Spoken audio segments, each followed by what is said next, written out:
ช่วงนี้คิดจะกินแกงหน่อไม้ในแบบของตัวเองอีกแล้วมื้อนี้พวกเฮาสองสาวก็ได้พากันออกมาเฮือนสวนเพื่อมาเจาะเบิ่งก่อหน่อไม้ของพวกเฮาพอออกมาฮอดเท่านั้นน่ะทุกคนหน่อไม้ขึ้นบักหลายถือว่าเป็นความโชคดีของพวกเฮาได้เพราะว่าก่อนหน่อไม้นี้เฮาก็บ่ได้ออกมาเหิงนะทุกคนแต่รอบที่แล้วเพิ่นเฮาเคยลงคลิปแกงหน่อไม้ให้ทุกคนเบิ่งตั้งแต่ตอนนั้นมาเฮาก็บ่ได้ออกมาเลยทุกคนมาอีกรอบ2ป้าขึ้นหลายปลาล่ำปลาเหลือกว่าเก้าอีกมื้อนี้สิเฮ็ดแกงกินแซ่บๆใส่ทุกอย่างที่ตัวเองมักไปเบิ่งโมงที่เฮามานั่นก็ประมาณ 4:30 หรือ 5:00 เนี่ยทุกคนพากันขี่รถออกมาเฮือนสวนพี่จ้าพอมาฮอดเฮือนสวนทุกคนเห็นทั้งแตนทั้งต้อเพิ่นมาเฮ็ดอยู่ในเฮือนก่อนจะไปเก็บหน่อไม้เฮาก็มาหาเก็บมากม่วงก่อนทุกคนเพราะว่าจะเอาไปกินอยู่ห้องการมื้ออื่นจะเอาไปสู้สาวๆกินทุกคนมากม่วงต้นนี้แซ่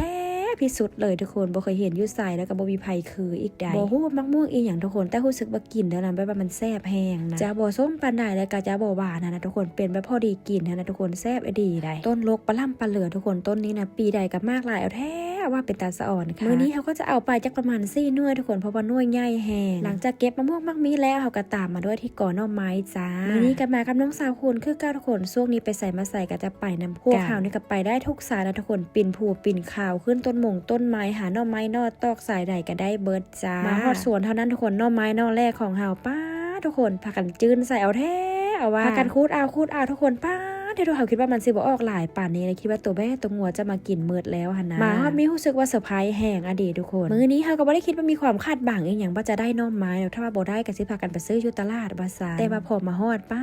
พี่น้องไอ้กินอะไรก็บ่เบิดแท้แบบนี้นะเห็นก็ได้กับบักหลายเอาแท้เอาว่าทุกคนแต่ว่าหาว่าสิโจ้งเอาไว้กันเลยแบบยันตัวงัวมากินนั่นนะเฮาก็พากันซับเอามือทุกนอกไปเลยทุกคนถ้าแกงบ่เบิดก็จังต้มเอาไว้จ้ำแต้วกระโปงกะปิว่าซะซับไปมันมือไปทุกคนเป็นตาสะอ่อนค่ะทุกคนซับโอ้โหจะมันขาเห็นบัดมีหาตื้นหูตื้นตาค่ะโอ้ยจะเป็นทึกใจสาวเอมเด้แบบนี้นะนอกเพิ่นก็ออกแต่ทางในเพิ่นทุกคนบ่ให้ออกก็บ่ออกบ่ยากก็จังมันออกแท้ๆเบิ่งแต่สภาพทุกคนหลังจากซับหน่อไม้แล้วป้าที่เราจนจะเป็นลมฮ้อนกะฮ้อนในสวรรค์เขตกะฮ้อนแห้งเวลาไปใส่มาใส่ตอนเที่ยงนี่ไปบ่อยากได้เลยนะตอนแรกยังได้พากันออกนั่งไปนั่งมาทุกคนแหนมเพื่อนทางเทิงเห็นนอแหนงเพื่อนป้าเดี๋ยวโทรศัพท์คูณกับปีนขึ้นไปเอาทุกคนป้าที่ยืดเส้นยืดสายจนแอวสิลุดพุ่นโซกซิยื้อฮอดทุกคนสำหรับกับยึดสายหูสายตาของพวกเขาบ่ได้นะเอาให้มืดเอาให้เกี้ยงพุ่นนะเก็บหน่อไม้หน่อตอกเรียบร้อยแล้วค่ะก็มาทำการปอกยาทุกคนนี้หน่อไม้เขาได้ลายปลาล่ำปลาเหลือป้า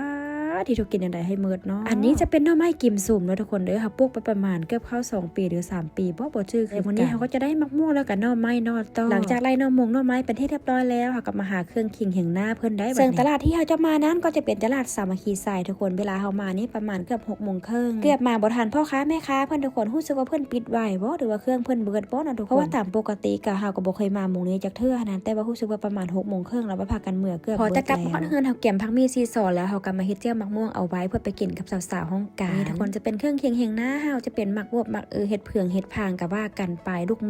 มูเนาะมื้อนี้จะแกงกินแซ่บๆให้สมใจยากไปเบิ่งทุกคนเฮาจะไปแกงเฮาจะเอามักเพชรคั่วใส่กับกระดูกหมูทุกคนคั่วไปคั่วมาแบบนี้ให้กระดูกหมูเพิ่นเริ่มสุกแล้วก็เทน้ำยานางลงน้ำยานางเฮามื้อนี้ทรงจะเข้มข้นและแซ่บค่ะทุกคนเพราะว่าเฮาเอายานางเป็นใบมาปั้นหาซื้อยานางบนตลาดที่เป็นโถงนะทุกคนบ่มีซ้ำตามปกติแล้วถ้าเฮาแกงอีหยังก็ตามแต่ที่ใส่ยานางเฮาบ่เคยใส่ยานางเป็นใบจ้าเทื่อนอกจากว่ามันคันว่ามันบ่มีแท้จังจะมักซื้อยานางที่เป็นโถงนะทุกคนมันจะสะดวกสบายบางคนก็บอกว่ายานางเป็นใบมันจะแซ่บและเข้มข้นกว่าแต่พวกเขามันอีหยังก็น่าจะคือกันมั้งหรือว่าจะเป็นคือเขาว่าแท้ว่าทุกคนเพราะว่าสีสันมันต่างกันแต่ปั้นเองจะเข้มข้นได้ว่าจะมาแกงหน่อไม้ทุกคนใส่ทุกอย่างลงไปแกงหน่อไม้ก็คือเขาแกงทั่วๆไปเลยมีอย่างมักอย่างกระใส่ลงไปทุกคนจะบ่มีสูตรตายตัวแต่สีสันหน่อไม้เขาเป็นตาแซ่บแห้งทุกคนสุดท้ายจะใส่ผักคะแนนลงไปแล้วก็ตักใส่ถ้วยให้จานพร้อมเสิร์ฟจ้าป้าทุกคนเป็นตาแซ่บแถมมาเด้อมาทุกคนเด้อมากินข้าวแรงนำกันเด้อพวกเขาจะได้กินแกงหน่อไม้ในทุกคนเวลาประมาณเกือบ9:00ไหมแกงผักลายเต็มหม้อไปเลยทุกคนเพราะว่าจะแกงเอาไปสู้สาวๆกินอยู่ห้องการมื้ออื่นพอดีเป็นวันอาทิตย์ของพวกเขาในค่ะทุกคนบอกว่าจะไปใส่อากาศกับฮ้อนทุกคนก็เลยหาเมนูกินซะกับ2 สาวเบิ่งแต่สีสันหน่อไม้ทุกคนเป็นแต่แซ่บพอจะแกงแล้วค่ะก็กินก้อนเลยจ้าสาวๆอยู่ห้องการเอาไว้กินมื้ออื่นนะจ๊ะตอนนี้พวกเขาจะขอกินก้อนจ้าซิมก้อนเด้อสีสันหน้าตาก็เป็นจะแซ่บแบบนี้แหละทุกคนมื้อนี้กินข้าวกับ2 สาวแซ่บอดีตได้แกงแบบนี้ทุกคนเพราะว่าเขาได้ใส่ในสิ่งที่เขาต้องการไม่ใช่สไปแกงหน่อไม้ใช่ไหมกระเจี๊ยบไผ่เคยกินแน่ถ้าไผ่บ่เคยกินลองมื้อนะทุกคนเด้อแซ่บใดค่ะบอกว่ามากกระเจี๊ยบน่ะเป็นยาพร้อมเลยเป็นยาเคลือบกระเพาะว่าซะพอแต่ตกมื้ออื่นมาเขาก็เอาแกงหน่อไม้มากินกับสาวๆอยู่ห้องการจ้ามากินอยู่ห้องอาหารการทีมงานของพวกเขาก็สิได้หลายคนนะทุกคนพอดีเฮ็ดเวียกอยู่กับห้องหมอคนอยู่ข้างๆเขาก็จะเป็นแต่แพทย์แต่หมอกันเวลาเจ็บไข้ได้ป่วยหรือเป็นอีหยังมาบ่ต้องย้านะจ๊ะเพราะว่าอยู่กับห้องหมอหรือใครมีปัญหาเรื่องสุขภาพจะเข้ามาหาเฮาหรือปรึกษาพวกเขาก็ทักเข้ามาได้ทุกคนเ กินแกงน้ำม่วงน้ำไม้แล้วก็มาต่อกันที่เมนูมักม่วงทุกคนมักม่วงกำลังเฮิ่มนะทุกคนป้าเป็นแต่แซ่บแห่งอดีต